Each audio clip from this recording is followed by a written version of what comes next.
good. Done. Good. Thank you, Mara. So demo hours. Hours is a format that we introduced, I think, 2 years ago at FEN. And it's really about demonstrating each other's foresight methods or approaches to foresight and futures thinking. So we always have different people from the Foresight Network who are presenting and sharing what they're currently working on and what they find works really well. It's a learning platform as well to exchange, to learn from each other, have a dialogue. Yeah, so it's not so much about presenting something; it's about demonstrating, like testing together. And that's what we're going to do today as well. We always have 1.5 hours together. There will be the last 20 minutes of more of a discussion, dialogue between hopefully all of you. Let's see how we're going to do that. I think we're going to use the chat quite a lot. So feel free to be very active there as well.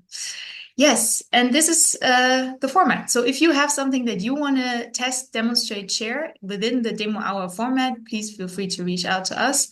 We're always happy to organize these sessions. And today we have a very special session on AI FUTURIST. I'm so curious to learn how this will disrupt potentially the foresight space landscape. Or maybe help our work. And we have 3 amazing people here, Tarian, Marianna, and Charlotte from Futures Platform, if I'm not mistaken. And you are telling us more about yourself and what you're working on. We're very excited to have you here. Over to you.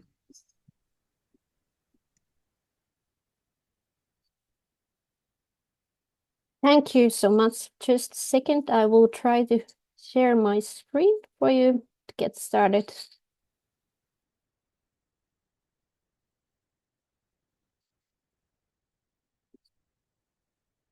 All right. Are you able to see my presentation now? Okay, great. And hello, everyone. It's really nice to see so many people here today online. First of all, interested in exploring and discussing AI in foresight. It's, of course, really topical topic of today. And I think discussion is important part how we actually want to develop the AI in the future to help our field. As already introduced, my name is Marianna, and I'm the Director of Foresight Analysis at Futures Platform, and I'm here today with my 2 colleagues, Tarian and Charlotte, who are futurists also in our company. And Futures Platform is a Helsinki-based foresight company providing tools and services to clients worldwide. And our key product is the Foresight Platform, where we have currently the AI Futurists already serving our clients. And today's agenda is of course introduce you with our AI futurist and really trying to give you the first-hand look at the ideas behind developing the AI, but also demo its capabilities and share real examples how our customers are currently using the AI futurist. And after the demo, we would actually want also you to engage a small collaborative exercise to think about the shared vision for the AI-driven foresight. And after that, as Lena already said, there's time to discussion, and we can actually see the results from the exercise as well to see what we are thinking about the AI and foresight and what is important. But to get started with our agenda, I will hand it over to you, to Tarian, so you can start introducing the AI futurist to our audience. Thank you. Of course. And if you could move on to the first slide. Thank you very much.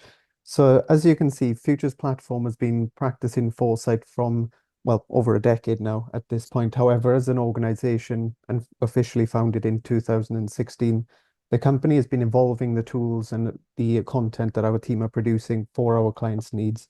Initially, the radar view, which we'll all be presented with later on today, is being utilized as one of the core functions for foresight applications and collaborative work by multiple organizations. However, as an organization, as you can see here, we've been taking large steps towards not just improving the key frames and tools for our clients, but also now taking a step and dipping our toes into the world of AI as well. As part of this, of course, today's key session is regarding the AI futurist itself. And if you could move to the next slide as well. Marianna. So, of course, this raises the question, even myself as a futurist, I am quite concerned as to where the world is going, not just in terms of overall, but with my role as a futurist. Of course, with technology developing at a rapid pace and, of course, AI taking up a lot of that discourse and discussion over the past year, it's very interesting to see and be part of how this can be leveraged within our role. So in today's session, I'll briefly cover some more, I would say, practical slides of how the AI futurist is set up, and then I'll jump straight into a quick demo of its current situation as well. But if you could move into the next slide, which covers some of the key areas, particularly that not just the AI futurist, but the platform overall supports. Of course, these are some, I would say, very familiar steps that a lot of you may recognize in terms of what are the key steps or processes that one should conduct as part of Foresight. Of course, in no particular order, these can be conducted. However, it gives a good frame of where to start, and I shouldn't say finish, but where to continue that Foresight journey. However, the Foresight platform and primarily the AI Futurist is built around these four key processes. Of course, aimed more towards the ability to enhance and also make it more efficient when conducting any of these processes. So as part of this, and if we go into a more practical sense of the AI Futurist, if you could move to the next slide. So just to paint a picture of the backbone, by no means am I an expert in Foresight or software engineering, developing tools for that. However, as a practitioner and a futurist itself, I aim to seek what is the usability of tools? How can I leverage and use it within my own role? But just to paint a picture of how it's actually built and what it's built upon, essentially the AI Futurist is built upon any of our content and data within the platform. So as you can see here, the team, Marianna, and the rest of our futurists conduct in-depth research into multiple trends and scenario areas. This is then fed into our AI Futurist, which is built on the Google Palm or Google language model in terms of allowing it to be flexible in what tools we can introduce in the future. The method that we typically use, or is most commonly used within this, is the retrieval augmented generation. So this allows us to selectively create a data pool where the content has been pre-validated, pre-vetted by our team of futurists, and of course, our clients as well. So this allows you to generate responses based on particular sources of data and information.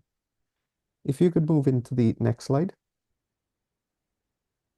So within the actual building and the process of this, the tech team kept in mind some of the key variables that we as futurists, we as people, and again, what our clients have in mind when conducting any Foresight work within and without, I would say, the AI processes.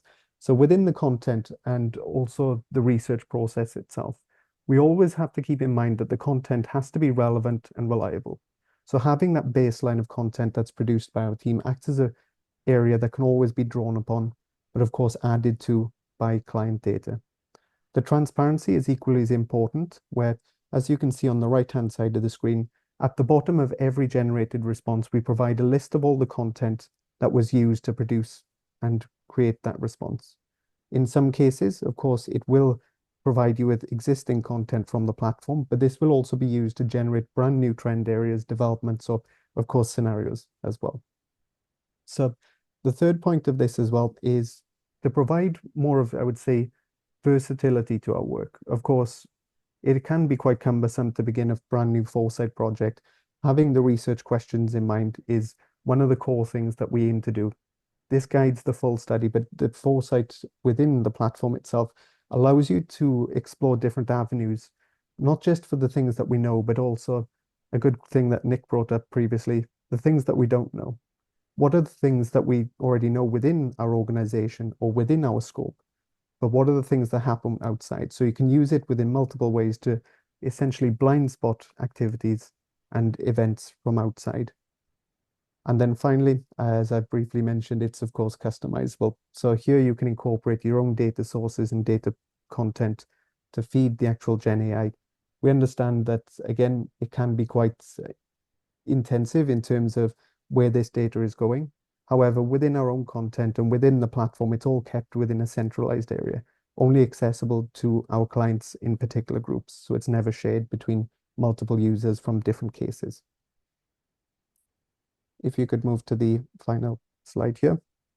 So as I briefly mentioned, some of the processes that have been actively tested and used by our clients to this point cover some of the key areas that I highlighted previously. So of course, utilizing it for simple horizon scanning activities, what are the key changes and developments that one should be aware of? Analyzing more in-depth trends, whether these are trends that are existing within the platform and applying your own perspective, or if it's then adding and building upon trends that don't yet exist within the research, but using existing contents to provide a further structured analysis.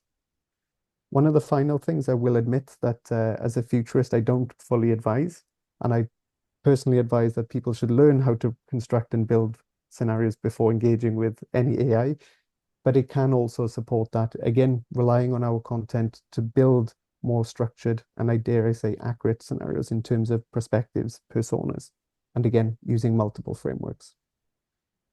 The final two elements, I would say, are also critical within organizations who have a more continuous or systematic process is, of course, then the change monitoring in terms of what are the key developments that have happened within the past week, month, or year. But then the Foresight radar creation is something that greatly speeds up any of the processes in terms of how do we visualize the work that we have just conducted within the AI Futurist. So here you can build radars built on multiple responses and prompts as well. But this would be, I would say, more of the practical guide in terms of what it is. But just before we do jump into the actual AI Futurist, of course, here you can register. You can have access to the AI Futurist to test it. At this point, it has been in the platform for just under 7 months, and it can do a lot more than we expected. But if you get to a point of breaking it, please tell us how, so that, of course, we can then come back and build upon it as well. So, yeah. And also this link will be shared in chat and at the end of the session as well. But in that case, if I take over the screen and share with you the AI Futurist within the platform. So within the platform, of course, here you have access to multiple different areas of updates. As you can see, it's quite busy in terms of the trends, the content and sources. However, when you sign up, you'll find the AI Futurist here just above the radar, which again, you can always revisit once you've logged into the test. But if we were to take some of the example prompts, especially things that we are concerned with today as futurists, such as what are the key capabilities that we should be aware of as Foresight professionals, especially when it comes to our role and the processes and implementation of AI? So within here, just to run a quick exploratory prompt, and again, this is something you can also test and replicate, but here, very similar to ChatGPT and other Gen AI, it will always provide you with a breakdown of what are the key development areas. In some cases, they are trends. In some cases, they are drivers. But of course, you can prompt it to provide further distinction between those. Scrolling through, as you can see, it will then provide you with a potential risk, the impacts to, and of course, then a brief conclusion of the topic overall. As I mentioned previously, it also then provides you with a list of, you could even say, a bibliography of the content sources used to produce such a response, which again, you can very easily explore within to understand what was the initial source that was used to produce such a response, and also what contributed to as well. Within this, again, and I do urge everyone to test how they prompt, as the framework for prompting is very important, especially when it comes to exploring topics. And one of the more frequent areas, especially when beginning new projects, is where do I start? If you're beginning within a specific research topic or a project, it's always good to place, especially within the AI context, who you are, from what perspective are you working, what are you looking for? And in this case, if I take a very simple prompt here, just as a potential Foresight project worker within the energy sector, looking to understand what are the key changes and developments. So here, as you can see, as a more exploratory question, it provides you with quite an extensive response, providing some of the key sectors and sources of what are the changes that one should be aware of, particularly when it comes to individual trend areas, technologies, and what is their potential impacts as well. The final element that you'll also see further down is more related to external trends, and also what are the key considerations for your research. just to provide, especially for those who are engaging with multiple key sectors, trend areas, how do we broaden that scope to avoid missing any key developments or changes within our research? So again, here you can use it for initially the scanning phase, but then the next point is always the analysis. So within here, again, if I take one of the key frames that we also share as well, you can also ask it to write a more in-depth analysis based on, if we were to take, for example, CCS.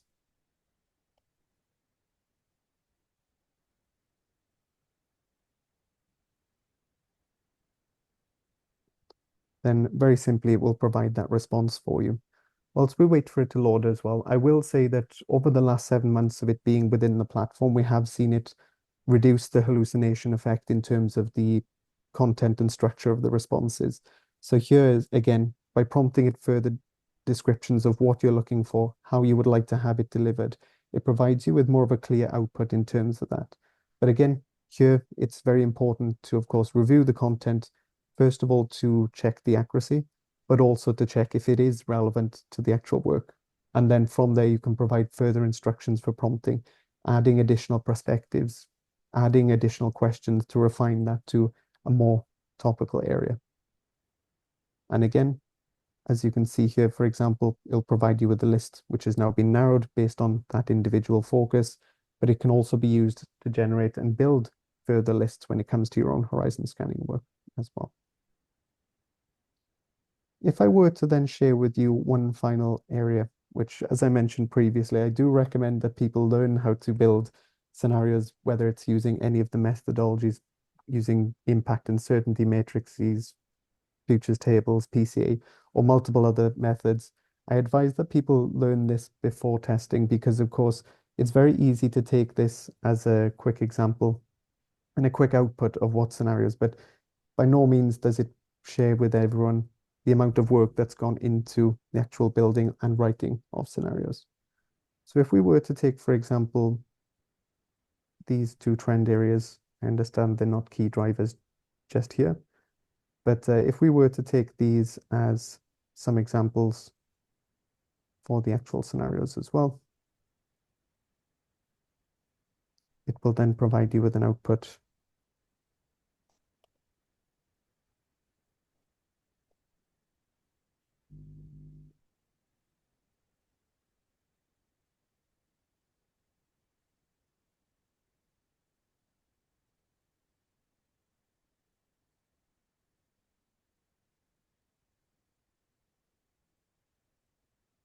So once again, if I do scroll up, it will then provide you with, of course, the minimum maximum engagement of each of the scenarios, providing a brief description. So here you can review if this scenario fits with the existing work or the research scope of your project. And of course, some of the key drivers behind such and potential outcomes. Any of these can, of course, then be taken further and further prompted. And of course, this could also be having a written scenario produced by the AI futurist for you. However, within here, as you can see, it provides a great scope of potential scenarios. By re-prompting this, of course, you can produce numerical or multiple different values of these scenarios as well. But just briefly before I do finish, and again, just to provide you with some scope of the actual output of scenario writing, I'll take one of these scenarios here, take scenario 3, and again,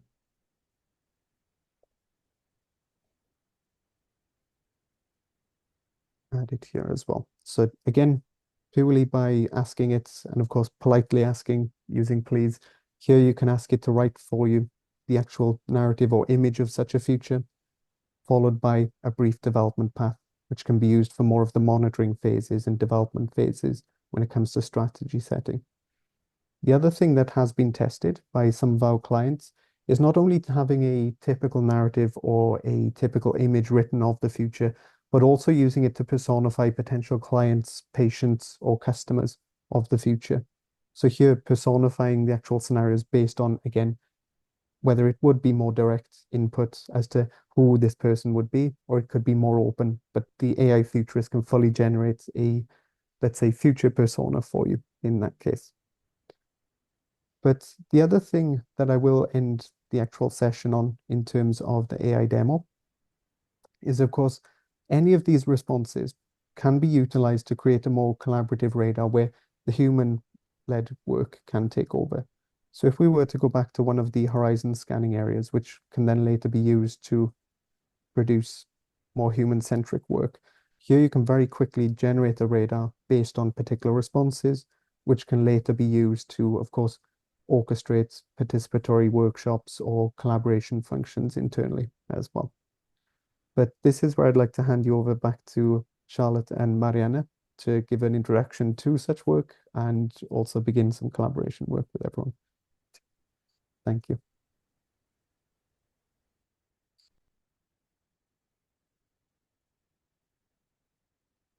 Thank you, Tarian. I will just shortly share my screen again.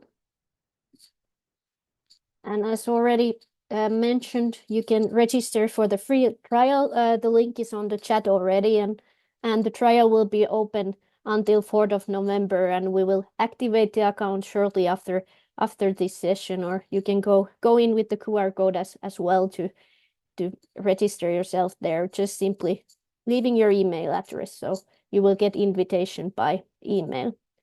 But as Tarian said, to continue the session, it would be really interesting to hear your views about the future of AI-driven foresight. And for that exercise, we actually have prepared a foresight radar together with our AI futurist and human analysis team to think about a different type of phenomena and trends that could impact on the future. And we would like to get your views on that what are actually the key drivers shaping the future of AI-driven foresight, to really understand the threat and opportunities these could bring to our field and, of course, society in general. Just to little bit explain background of a radar, you can see that there are different sectors, and within those sectors you can see different colored dots, and those dots present different types of phenomena. So the green ones are strengthening phenomena, basically strengthening trends and issues that are becoming more common and acute during the time frame. And then there's also light blue dots, which are weakening phenomena, so opposite the strengthening one. In addition to that, we have established phenomena. So there is something that has stabilized in their development currently, but still have a huge future relevance. So we see them important, impacting the issue. In addition to that, we have two categories of phenomena, which are weak signal and wildcards, which are more uncertain ones. So weak signals are something that we have not determined yet if they will become a trend or growing enough well that we would categorize them in the strengthening category. And then wildcards, which are something that are possible but not that probable, and if they actualize, they have really big impact. But before going in the radar,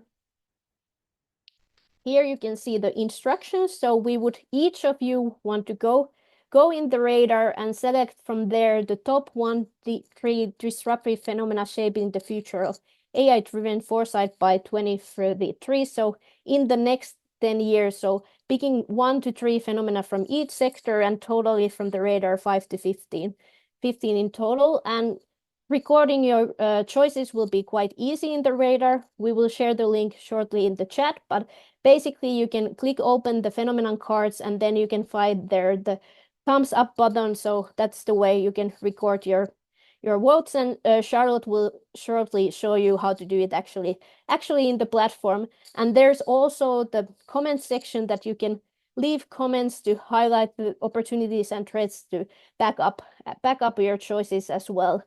And we know this is quite short time. We have only given you around 20 minutes to go through the radar, and there are a lot of things, but you can also, after the session, the link will remain open, so you can continue the discussion on the radar as well as do the voting. But please, Charlotte, you can jump into the radar, and I will post the radar link to the chat so we get started with the exercise. Yes. So I'm sharing my screen. Can anyone confirm that they're seeing it? Yes. Yeah. Cool. Yes. So this is our radar, and the smartest way to go about this might be to start in any of those sectors and then walk your way through the radar. And you open the phenomenon cards by clicking the icon, and then the window will open. And if you're not familiar with the phenomenon, then you can read the summary. And if you like what you're reading, if you agree, you can upvote. Or if you really strongly disagree, you can also downvote. And if you scroll down a little bit, you'll find the comment section, and you can leave there comments by clicking onto this button, and then you can leave your message here. And if you want to, you can also add your name, and don't forget to press the submit button, otherwise it will delete your comment. Yes, there's also a longer background and impact section, but you might not have enough time to read those. Yes. Think, yes, there's not so much more to say. Yeah, does anyone has any questions regarding the exercise? I will share again the introductions for that, so you see what you were actually asked to do. But do you have any questions now, or we will be, of course, here all the time, so you can write your questions to the chat or just open your mic and ask anything from us. But basically now if there's no further questions, you could feel free to focus on the task, maybe shut down your cameras, and we'll come back together then in 20 minutes to see the results. We can see them then in real time. I see John Carney has a question. Oh, hello. Yeah. Sorry, just for clarification, was it threats and opportunities you're interested in? Over. Yeah, the top disruptive phenomena, whether they Thank are you. opportunities or threats. So something that you feel that are the most important ones. Either, as it were. Yeah. Thank you. Right.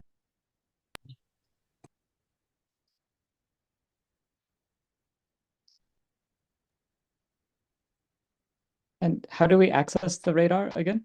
The link should be on the chat. Okay. And also, just whilst everyone is going through as well, just so we're not sat completely in silence, just as a quick answer to some of the questions that came up during the presentation regarding the content and what type of content feeds the AI Futurist. So these are some examples of the trend analyses that is the baseline data for the AI Futurist. Of course, here you'll also be able to scroll to the bottom of the card, maybe not in today's session, but once you have access to the platform, you can, of course, visit each of the trend cards at the content area to see, of course, when the content was updated and what changes were made as well. So typically, our team are quite agile in terms of more recent updates and scenarios additions as well. Yeah. There's a question from Brian, please. Just one question. Have you gotten any static or pushback from anyone for using Google's LLM? I'm thinking of the large body of critiques of LLM for bias, for being a stochastic parrot, etc. Have people pushed back at you saying this is unethical, or that you are potentially degrading or replacing the jobs of futurists? I'm not making that argument myself. I'm just wondering if you've received that. I think even as a futurist, it's something that concerns me of where AI is going. But luckily, I believe some of the tech team are also here today. Essentially, we've built it internally as an assistive tool. So it's not just a case of replacing our jobs, as we are the ones feeding the data as a source for the actual AI futurist. When we say it has access to Google's LLM, essentially we're using it as a toolkit rather than a web scraping tool similar to Gemini or ChatGPT, where essentially it relies or prioritizes data within the content of the platform over wider world web scrape data. So essentially you can feed it, you can control what types of data you would like to feed it, where if there are gaps, for example, within specific pieces of information, it can draw from the wider world web if needed. But pushback, I think more curiosity than pushback at this point. Thank you. Nice.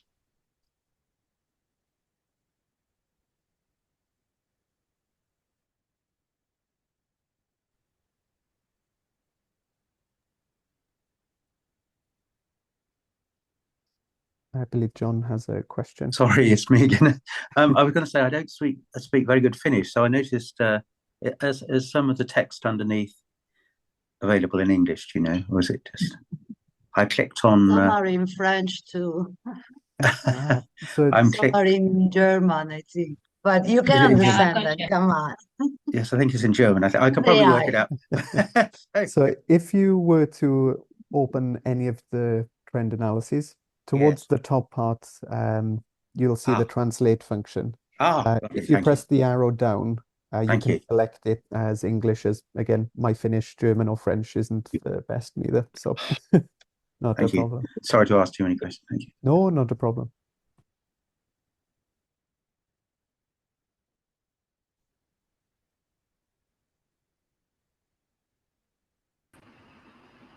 Hi, I'm just curious in terms of some of the things are categorized as wildcards. What was the reason that you made that categorization, and what does that like imply? Yes, thanks for the question. As I showed these earlier, it implies that there are greater uncertainty that the phenomenon would actualize, like is described in the phenomenon card. So we see that the probability within the given time frame is something between 5 to 30%. So we see that it's possible, but not as probable as trends are.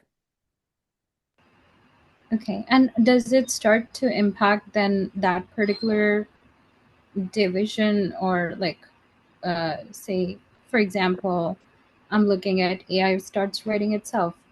Does that then impact all the other sectors that you have? Yeah, that's basically the sectors are helped there to categorize the information, but all these phenomena on the radar will impact the topic that we're discussing today, or that what we are proposing. Of course, now we're validating the information with you to see what is actually important from that perspective of AI-driven foresight in next 10 years. Okay, perfect. Thank you.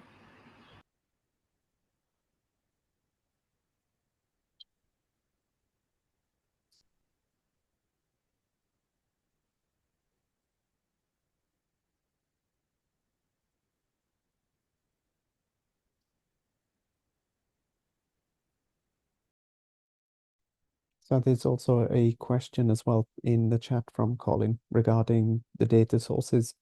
So within our own content production, we have a list of 600 validated sources. These range from not just mainstream media, but then also documents that are made public by various different governing bodies, whether this be the OECD, European Commission, also some that are produced then by other larger organizations or consulting companies that are, again, also available and not behind a paywall. But should you want to include any, for example, data from alternative sources that aren't within our list, then of course these can be added as individual trend cards, or added to bodies of text within trends, and this can also feed to the AI Futurist as well. But the one thing that, again, the tech team are here as well, so this might light some fire, but they're also working on having the document upload and export feature, where essentially you can upload a document for further analysis as well, making it far easier. But again, this is something that we have to fully consider in terms of data privacy, data protection, and of course, transmission and transition of data as well. So this is something that we are currently working on.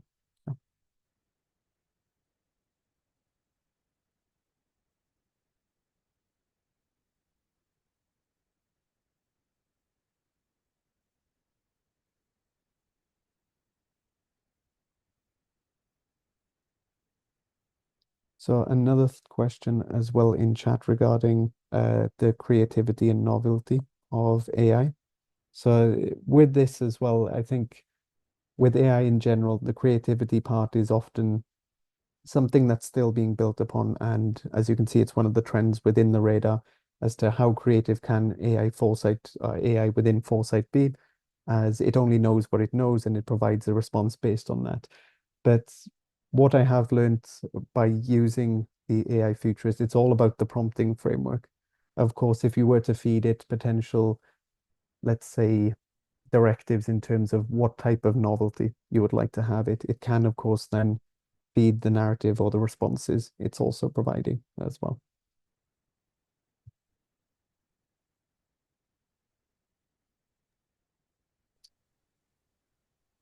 I think it's time for the last few votes, and then we continue in couple minutes together to see what kind of responses we have been able to collect during this time.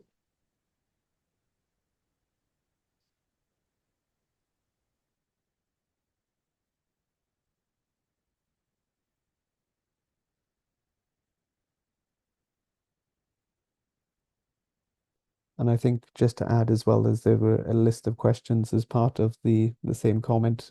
So the other thing as well, when it comes to, of course, the unknown or the unknowability of future conditions, of course, this is one thing that is still being worked on in terms of how do we generate, how do we produce, especially from the AI perspective, an unknowability factor. So of course you can provide more direct, let's say, quantifiable approach to this in terms of between a percentage of X and Y, what are the potential outcomes? So this again, it's something that's in beta testing within the AI Futurist at this point. But of course, with more testing, this will become more clear, not even just with ourselves, but with AI in general.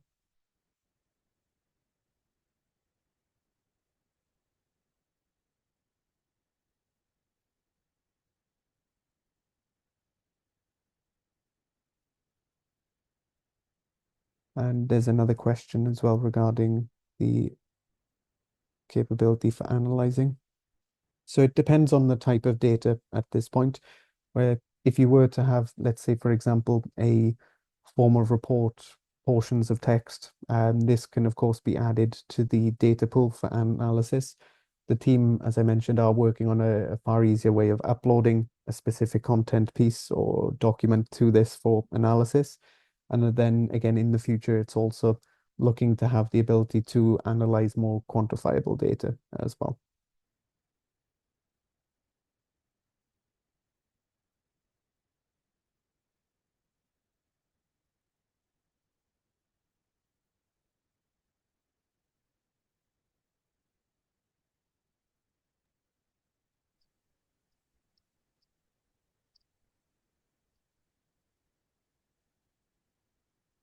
And yes, this session is also being recorded as well.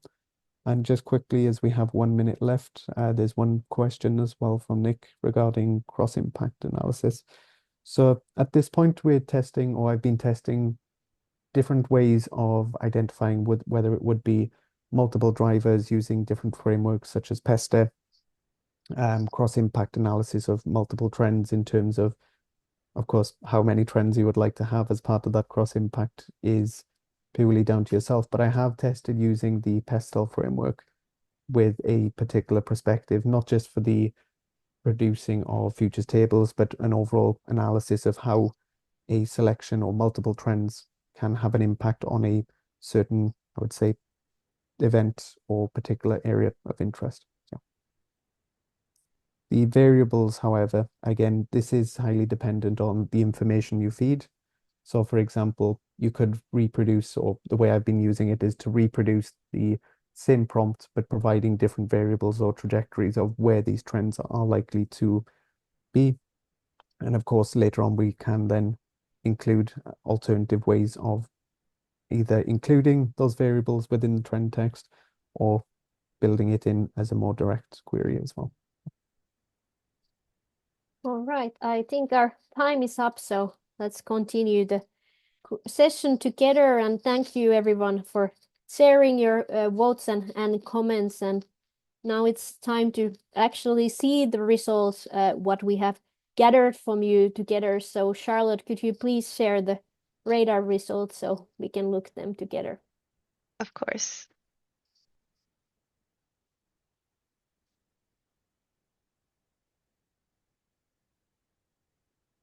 Please confirm that you can see the radar.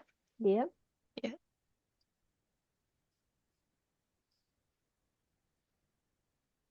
All right. So among the top voted phenomena were losing the sense of truth and AI-driven mass information. followed by artificial and robot co-workers, data poisoning, and the leadership crisis. Yes, I think we can start the discussion from here. Marianna, do you want to take over? Yeah, and if you want to see the result from yourself, you can click the center of the radar, so you will arrive this vote page, so you can scroll down and also read the results. But of course, I think we might seeing first the threats in the upper part of top voted trends, but would be of course important and interesting here from the audience that are there any surprises here in the top voted phenomena? Please, you can raise your hand, open mic, or leave your comments on the chat. We would love to hear you use what you think about first of all this. Pesir, please.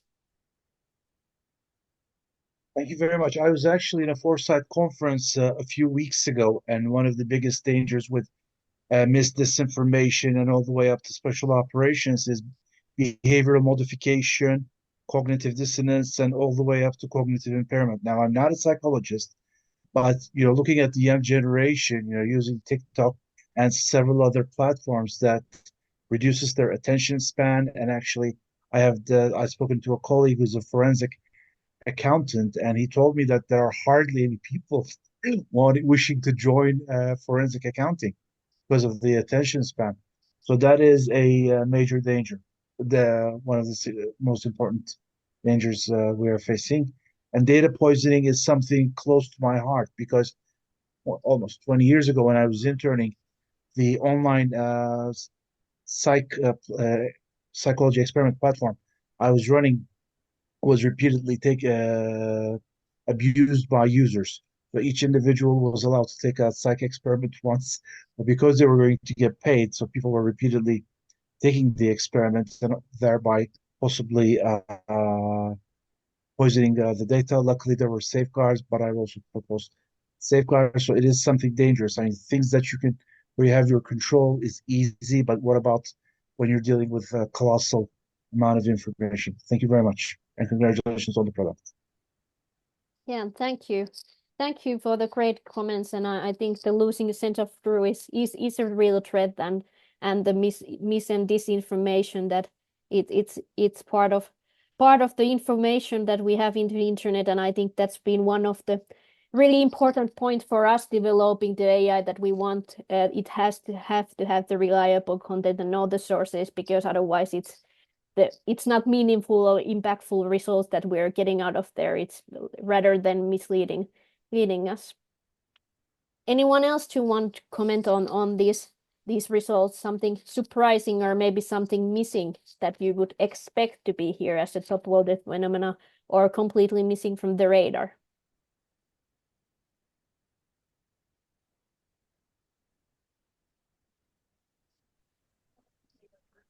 I have a question about, was anybody surprised by any of the items on the radar? Might be a leading question.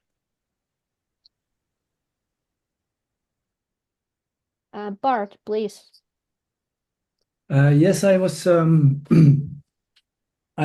have a question about this, the use of AI.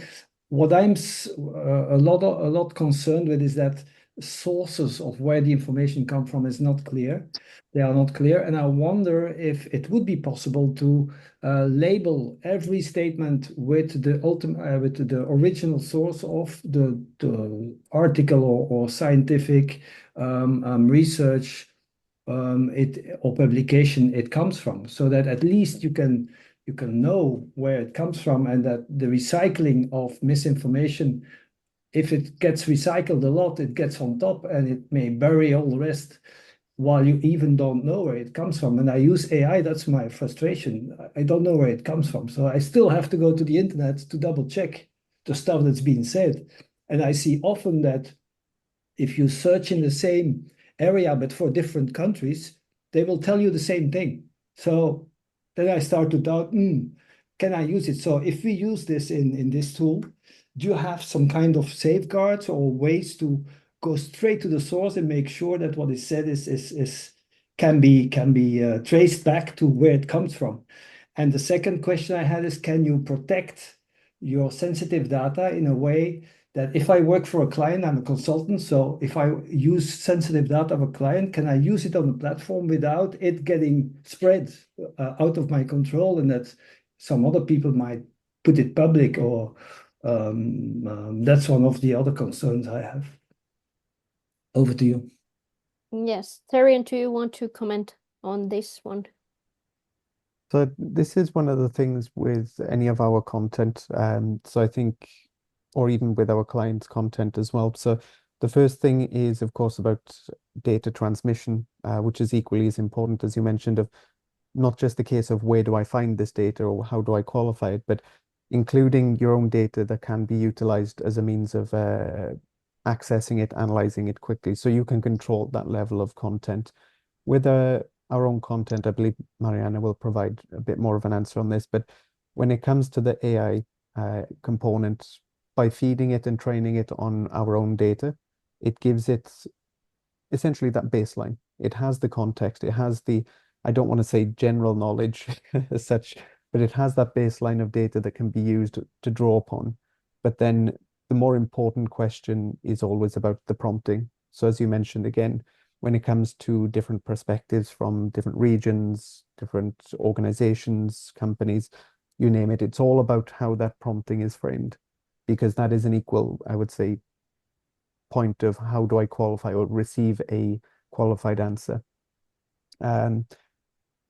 Again, you can, especially within our case, I'm not sure with others, but you can feed it that baseline data to give it more direct, I would say, input, whether it would be towards a specific, I believe there's a question regarding botanics. So you could feed it more in-depth, detailed data regarding a specific botanical research. And that, of course, can be utilized as well. So these would act as the sources of content. However, the sources of content that we utilize to feed or to conduct our research to then feed the AI futurist, I think Marianna could open up a bit more on that. As Tarian demonstrated, under the AI futurist answer, there are articles that it's basing on the answers, and within those articles there are also links, and we of course then have the sources tracked for that. We have kind of peer review process when we do each of our articles, so it goes through the whole team, and we do it the review for that. We really try to put effort in creating a reliable data and reduce the bias and find credible information for our users. So that's really important. There's another question from Satu, please. Oh, hi. Sorry, my camera is a little bit funny. So hi, everyone. Yeah, my question, or rather a comment, relates to a sort of a reactions, or a little bit of from a psychological point of view, that what I've noticed is that certain topics tend to be kind of dominated by negative phenomena or negative drivers or so on, or certain topics. There is easier to find data that are sort of phrased from the negative or the threat point of view. And what you tend to have particularly in this kind of a case, what comes to AI, because AI is one of those topics that tend to be dominated by this sort of a fear talk. And a lot of the research is also exploring the problems and the challenges and the threats and so on of utilizing AI as well, not only the kind of an opportunity. But I think the main, my point is that what shows also in how these drivers and phenomena are phrased, some of them are phrased from this kind of a risk point of view. And when we do an exercise or a workshop among kind of audience, even if it's like an expert audience like we are here, you tend to actually have more responses and selections towards the negatively phrased drivers. That's human. Because we are risk driven. We choose far more readily phenomena that are phrased from a risk point of view than the phenomena that are phrased from neutral or positive point of view. And that is a sort of that I've noticed in my own work, and that's why I always try to sort of find a way how to phrase a phenomena or driver or a signal in such a way that it would not immediately indicate negative or a positive. Yeah, that's really good point, and I think even if you look at media, it's quite centered around the negative futures. But I think in the release of voting results, I was kind of glad to see also positive phenomena and trends there. They're kind of driving but also the foresight. But also this list, top of the list, is dominated by the negative ones. You're exactly a very human approach, and that's what we always see in these kinds of exercises. That the top of the list is dominated by the negatively phrased options or phenomena or drivers, and we would need some kind of an equalizer here that would sort of tune down the sort of a popularity of the negatives. That's my comment here. Yeah. Thank you for the comments, Satu. It was really insightful. Is there any comments going on in the chat that we could raise also in the discussion?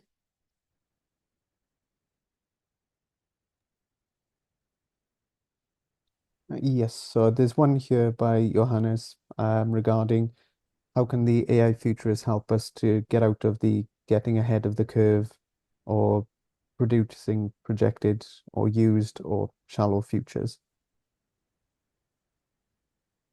Yeah, that's a really good and big question, and I think commenting from the audience would be great to hear your views, because it was one of my key questions that I wanted to pose to the audience, that how can AI help us to discover different types of future, because I think that's an important point. We need preposterous, possible, probable, preferable futures also when we are dealing AI. So how do you see that? As already, of course, from the tool side of perspective, as Tarian said, one way is really think about the frameworks and prompting, and of course, sources is one part of the equation. But anyone in the audience want to comment that? How do you see this perspective within Foresight?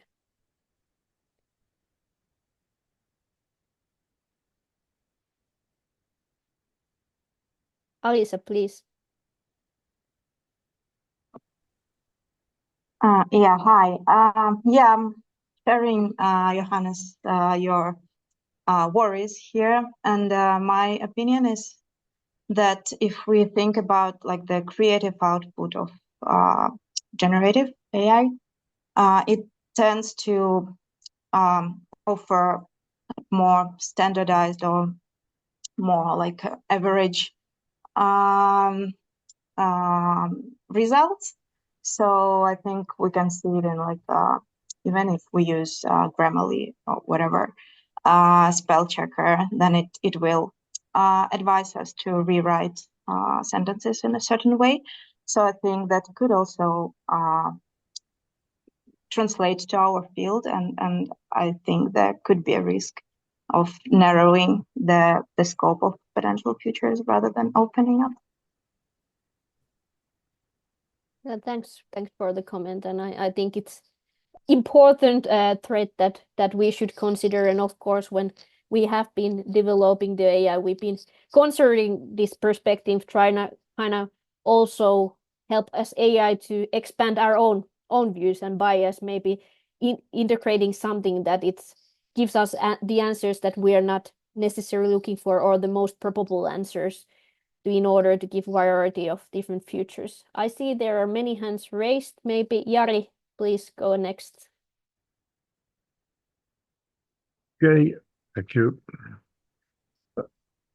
One big question in the field of weak signals and wildcard analysis has been that where you are finding this weak signals and possibilities of wildcard. And one big field has been that there are demand side weak signals and supply side weak signals. So typically demand side is linked to consumer markets and end users of products and services.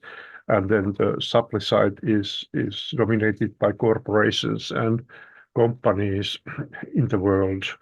So maybe it would be interesting also see such a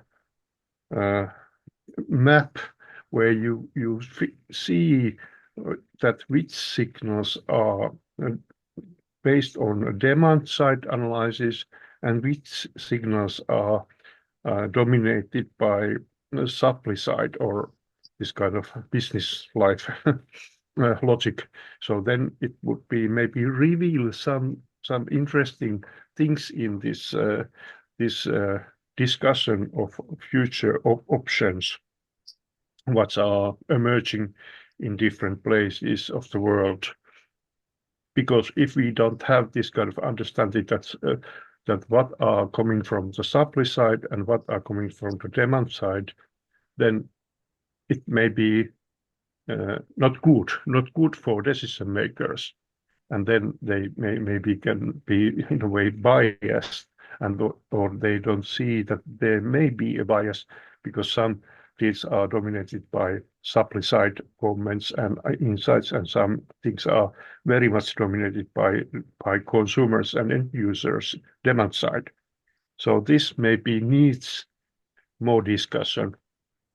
As a tool, it's fascinating, of course, and there is much work for futurists to develop all this kind of analysis. But now we are in the first phase of AI, and there is going to be many more waves of AI in the later phases. But this is nice startup. Thank you. Thank you, Jari, and couldn't agree more that there is a lot of discussion to do how to develop AI, and definitely hoping that we will have even better tools, and I hope we have them based on the solid background. And I think your comment on the supply and demand side, we actually have used that framework sometimes, for example, to build our radars and categorize our phenomena according to that, because we have noticed that it's one good framework for the especially for the decision making, kind of see where the pull and pushing drivers of the change are coming from. I think next I could give the room for Sophie to ask your question. Sophie, please. I actually think that I jumped Bart. I'm sorry about that, but thank you very much for the voice, and thank you very much for sharing your work right now. I think my experience with generative AI personally, and the things that I think we as futurists should consider, is way more sort of interactive and multi-module, with voice, with agents. We're seeing the new things coming from Anthropic, where you can control your compute. Like, how does a tool like this that we might build, that you have been building, that a lot of others are building, compete with the tools that are constantly being updated? I'm seeing your tool being, in many senses, very basic, in the sense I could just do a custom GPT with a lot of the expert knowledge that I could gather from the internet and create something similar. And, when you're using tools like Cove AI or Mirror, that's become, now with AI inside, much more visual, much more liquid content, much more everything blending together. And this is happening so fast. So how do we as futurists stay in that loop also with the products that that we collaborate with? That's on my mind, because else I think we'll be diving into tools that are already old when they're launched. I'd love to hear some other opinions about that.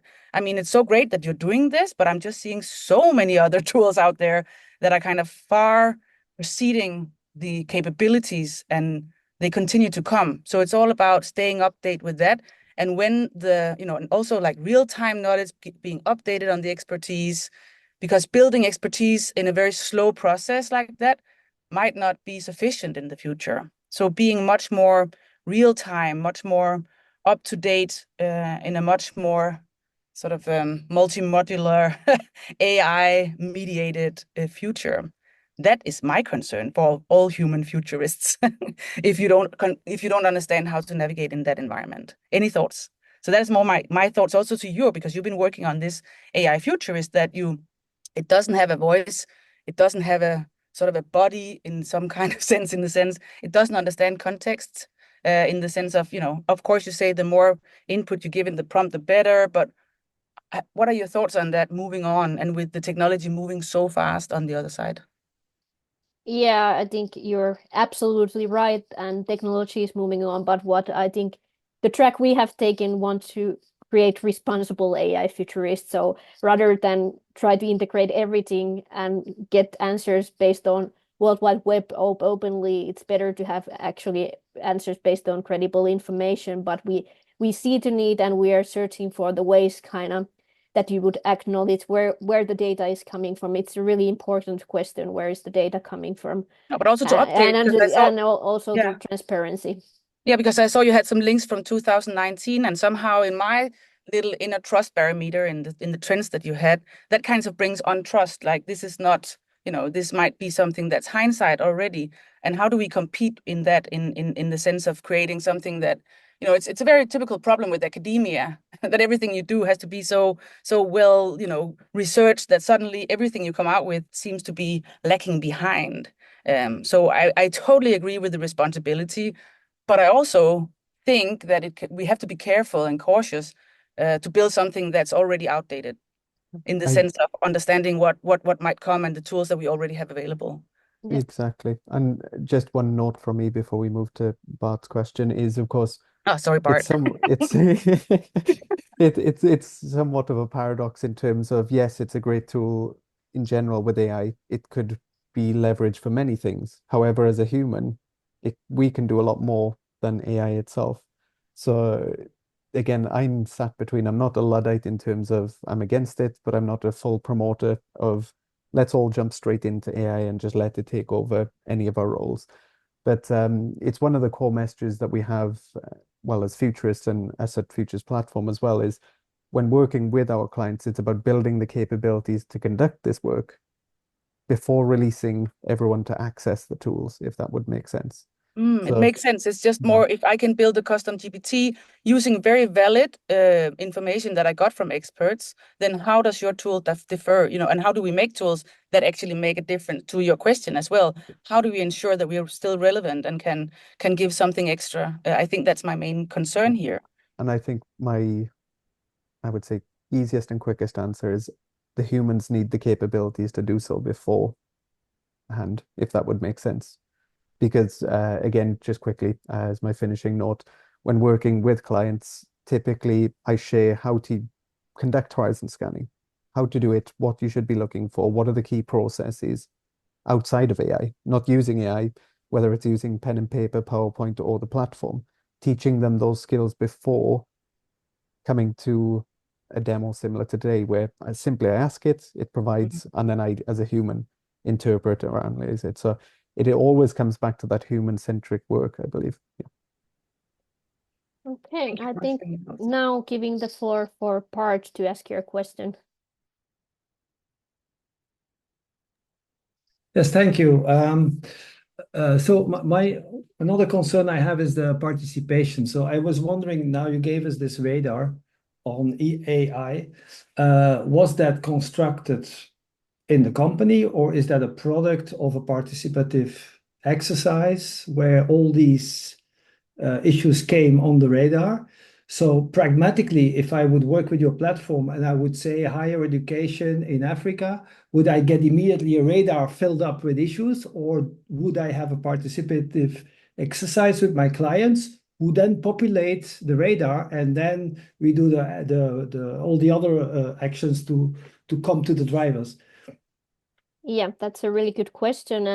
And usually how you can start, we have like radar templates created by our futurist group for different themes. So you can start with them, or then you can use the AI futurist, could have the draft. But how we are proceeding with that work, it's like today that we invite experts there asking what's missing, what should be included before we select what is important and start analyzing those phenomena which are on the radar further on, in order to kind of combine the both good benefits from our team, what it can contribute, AI Futurist can contribute, and then the actual experts who can analyze also the phenomena from the perspective of their topic and context, what is really important from their perspective or from the perspective of the research question they have. Thank you. I think we have time for one more question, and then we need to slowly wrap up. So for everyone who still has the hand up, maybe you can also leave your question in the chat. I'm sure the team has time to answer them later. Yeah, I think Rebecca was next. If we take your closing comment for the session. Thank you. And I probably have quite a contrasting perspective here, because I am very much at the beginning of my journey with Futures and Foresight, and looking at this through the lens of how I support my organisation to be able to develop this capability. And so, you know, Tarian, I completely understand what you're saying about humans need to start with building their own capabilities first. But I see this, and I see the opportunity to use this as an educational tool. I've learned that for many people, being able to visualize what the end product looks like can be very helpful in grasping the concept. And the concept of looking to the future and the value it brings to now can, I'm sure, be difficult, right? So I look at this and I see, okay, I can show you these things, what it might look like to have a wildcard, what a weak signal might look like, what it looks like for an idea to be strengthening in the world, and introduce people that way with something very tangible and concrete, in order to start to build the necessary futures literacy for us to be able to have conversations about how we actually build those capabilities and those practices within the organisation. So I agree they need to be built, but I see that this is an opportunity to introduce people, as well as, once those capabilities are built, to be able to support people to do more with those capabilities. Yes, thanks for the great comment, and I think I agree with you that there's many ways to utilize the AI, whether it's from the learning perspective, but of course, kind of it's better if you understand what and how and why you're doing, but it can be really engaging as well, provide examples or starting points or arguments to kind of broaden the perspective and discussion, maybe something that it's not as business as usual or common that you would take in the conversation, because AI can propose also options that we couldn't maybe think of ourselves.